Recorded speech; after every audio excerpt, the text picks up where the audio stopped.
Hello, my name is Flores, and I'm the Executive Director of La Casa Norte in Chicago.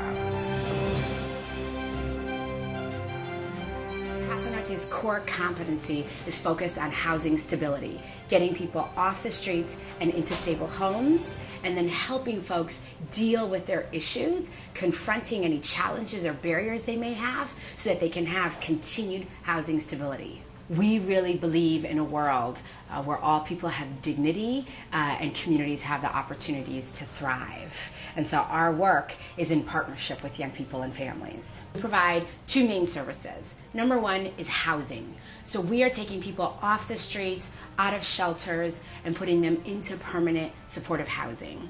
And then the second piece of what we're doing is wrapping up the family and young people with intensive support services. Not only do we see young people and families who sort of lived and grown up in poverty, who are unemployed, underemployed, have low education skill levels, or are dealing with some type of mental health or substance use challenge.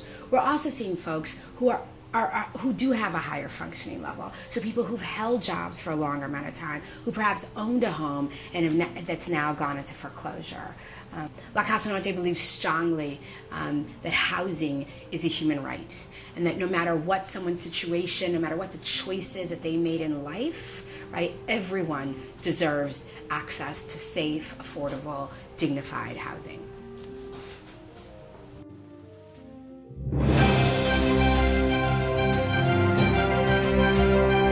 Hello, my name is Paulina Guzman. I am the Manager of Faith and Community Programs at Access Community Health Network.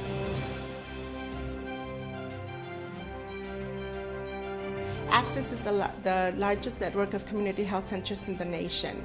At Access, we provide preventative and primary care to everyone in the Chicagoland and suburban Cook and DuPage counties. With over 40 community health centers throughout Chicago and in the suburbs, we are the medical home to over 200,000 patients, half of which are Latinos. We are also accredited by the Joint Commission. As Manager of Faith and Community Programs at Access Community Health Network, I oversee the PINA Sister program, and I am the proud founder of its twin program called Examinate Comadre. This is a program which is faith-based, and its purpose is to raise awareness on breast cancer prevention, predominantly in Latino and African American churches. Seeing my parents being community leaders because of their presence in the community through their business, a grocery store, I saw how people would come to the store and ask for advice. They were sought for letters of recommendation, whether it was to get employment or to adjust their immigration status. Through them, I was able to learn about advocacy efforts. Some of my contributions to advocacy have been working side by side with our CEO, Donna Thompson. Back when I worked at the Resurrection Project as a community organizer, I am proud to say that due to our joint efforts working with our CEO, church leaders, and community leaders, we were able to advocate for funding for the state for what we know today is the Stand Against Cancer program. Success stories that women come and share with me when I'm out in the community at a health fair. They'll come and say, you don't know me, but because I was at one of your health fairs, you linked me to the necessary mammograms that I needed, and now 5 years later, I'm here, I'm a survivor.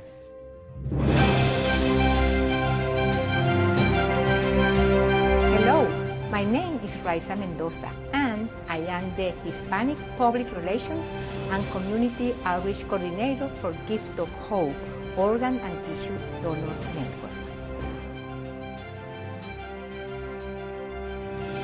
We are the not-for-profit organ procurement organization that coordinates all the organ and transplant tissue donation and provide donor family services and public education to the population in Illinois and northwest of Indiana. When we started working at Gift of Hope 5 years ago, we found a challenging situation. No volunteers, no leaders or organizations supporting us. A lot of prejudice in both the Latinos and the agencies serving the Latinos. I didn't have any person any contact here. I was coming from South Carolina. So we saw that we have a real and big challenge, and we love it. When we talk about organ donation, have the challenge of no a language barrier.